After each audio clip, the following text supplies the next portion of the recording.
What's happening, folks? Welcome back to the Fight Station. Today's video, we're going to be talking about Conr, Benn. Now, it feels like you can't go a day, an hour, a minute without there being some new aspect of Conr Benn's case to discuss, or another new social media back and forth, or something Conr said or Eddie Hearn said in an interview. And it's just this never-ending cycle of content. Let's call it what it is, content. And today is no different, or this week's no different, I should say. One thing that's been a sort of recurring theme of the Conr Benn case, we'll call it, over the past 6 months since the news of the 2 failed drugs tests first broke, and that's been back and forth on social media. You know, Conr has not been one to hold his tongue over this. He's been sending for a lot of people who've had a lot to say, and this week's been no different. Now, this isn't one of the sort of previous ones where he's bit back at someone who's slating him for the performance-enhancing drug stuff. This seems to be built up towards a fight for the end of the year, I would say, between Conr, Benn and Kell, Brook.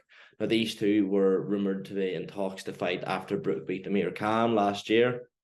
Didn't happen. Brook ended up retiring. Benn fought, would have been Van Heerden, I think, around that scheduled time.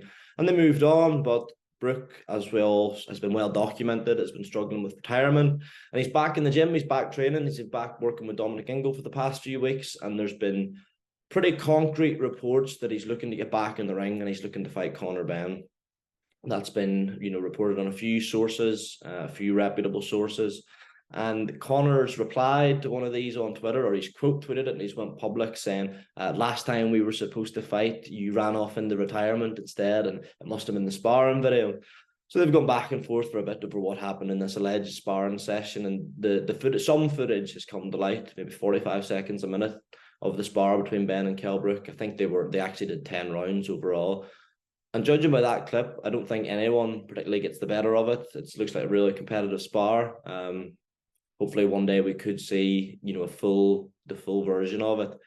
But then someone else had a little pop at Conr, and it's someone whose name's not been associated with his in the past, really, despite the fact they're in the same division. Unified welterweight world champion Errol Spence Jr. So he's replied to a tweet from Kell Brook at Conr saying, don't flatter yourself, pussy, or something to that effect. And he said, he quote tweeted it and he's gone, Kell beat that wanker's ass, and the syringe emoji, which I thought was quite funny, more because I can't imagine what Errol Spence, with his really thick Southern Texan accent, using the word wanker would sound like.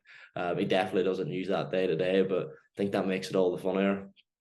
But that was quite funny, and it's not the first time someone, a big fighter in the States, has had a pop at Conr. Remember Gervonta Davis, I think, and Benn got involved in a bit of beef, and I think a large part of it's because of Eddie Hearn, to be honest. He's not popular in the States, really.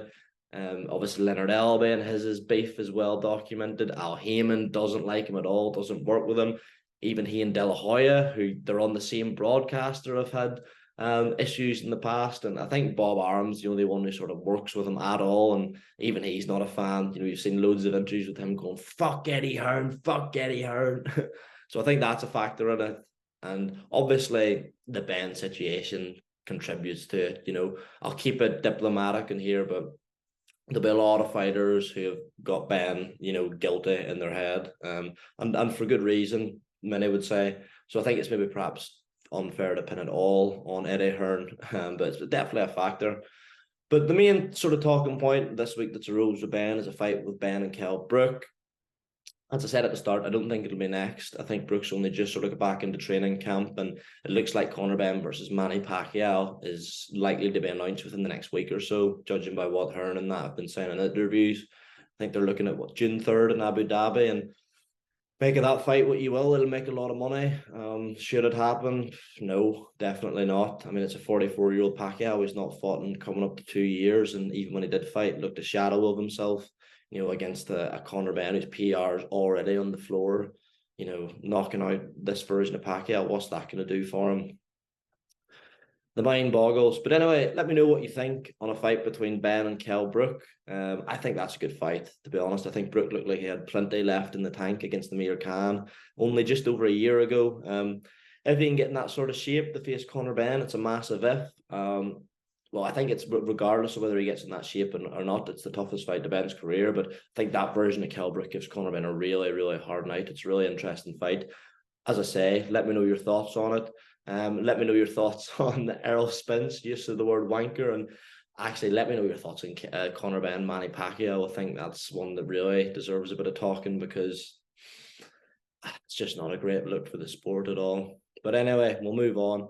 Like the video if you made it this far. Subscribe to the Fight Station, and I'll catch you again soon. Thanks.